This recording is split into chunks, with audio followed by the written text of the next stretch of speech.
Guys, in today's video, we're going to be breaking down one of my favorite books in the freaking world. This is The Science of Getting Rich by Wallace D. Wattles. If you're new to the channel, my name is Marlon Johnson, and this is the Daily Studies where we break down scriptures, books on philosophy, books on business, threads, and just life advice given from millionaires and multimillionaires, things that have helped me grow a seven-figure business, and hopefully can help you on your journey. Let's go ahead and jump right into it. This is one of my favorite books to read about money as you're reprogramming your financial blueprint and your financial thermostat. So look at what it reads. This is Wallace D. Wattles. This is How Riches Come to You. And it says, when I say you don't have to drive sharp bargains, I don't mean that you don't have to drive any bargains at all, or that you will be above the necessities of having to deal with your fellow men. I mean that you will not need to deal with them unfairly. You don't have to get something for nothing, but can give to every man more than you take from him. There's a fallacy out there that you can get something for nothing. And a lot of people are constantly looking for these sort of get rich schemes. And even when a person thinks about like, hey, like I'm going to buy crypto or I'm going to buy stocks, and that we can just really toss it and not really do anything to make a ton of money, this is just not the way the world works. Everything has to eventually come back to an equilibrium. For every reaction, there's an equal and opposite reaction over here. So every action has an equal opposite reaction. And Wallace is getting at the fact that you want to understand this from a foundational standpoint. So when you go into the marketplace, you could actually win. You can make money. So let's look at this. Let's keep going to see what he says. He says, you cannot give every man more in cash market value than you take from him. And that makes sense. I can't, if I'm in a business, I can't just give you $100 every time you give me $10.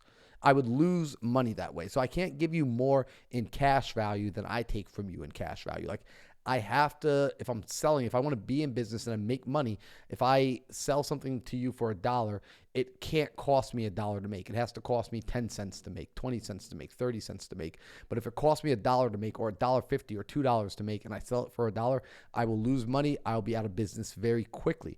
So he says you cannot give every man more in cash market value than you take from him, but you can give more in use value than you take from the cash value of the thing you take from him. What do we mean? I can give more in use value than I receive in cash value. Well, let's just take a very simple but over exaggerated example. Let's say that a person is dying, that they're bleeding out, and they've got millions of dollars in a bank account, and they come to the only surgeon on the planet who's willing to stitch them up. And the surgeon says, yeah, that's going to cost $200,000 for a stitch. And you're going to be like, what? That's way too much money. But in that moment, it's more useful for you to have the stitch because it will save your life than it is for you to have the cash. So you simply hand over the money. If he said it's going to cost you $2 million, you hand over the money. If he said it was going to cost you $200 million, you hand over the money, because ultimately he's giving you something that's more valuable to you. In this case, the remedy to you not having to bleed out and die right there on the spot. I know it's over exaggerated, but I want to drive home a very simple point. When what you give a person is more valuable, they're willing to exchange the money. And this is why if you have a product, you should never worry about pricing yourself based on what other people are pricing themselves at, right? Because that's how you become a commodity. You don't ever want to play that game because it's a race to zero. It's a race to the bottom. Instead, really just be more valuable. Solve a bigger problem for them. Solve a problem that's extremely valuable inside of their world, and you will never have a price objection ever again, because it's never the price. Price is not a real objection. If they're saying that price is the objection, what they're actually saying is what you offer is not all that valuable. So again, look at what he says right here. Give him more in use value than you take in cash value of the thing you take from him. For example, the paper, ink, and other material in this book may not be worth the money you pay for it, but if the ideas suggested from it bring you thousands of dollars, you've not been wronged by those who sold it to you. They have given you a great use value for a small cash value. I love it. I've paid $20 for a book. In fact, there's a book sitting right here on my desk, and this is called 100 Million Leads, and I also read his book, 100 Million Offers by Alex Hormozi, and both of those books have made me over six figures. Just reading these books have made me so much. And I've paid probably a grand total of like $50 to Alex Hormozi for the books that I have that have made me over $100,000. Would you spend $50 to make 100 grand? I would every day of the week and twice on Sundays if you let me. So just take this into account.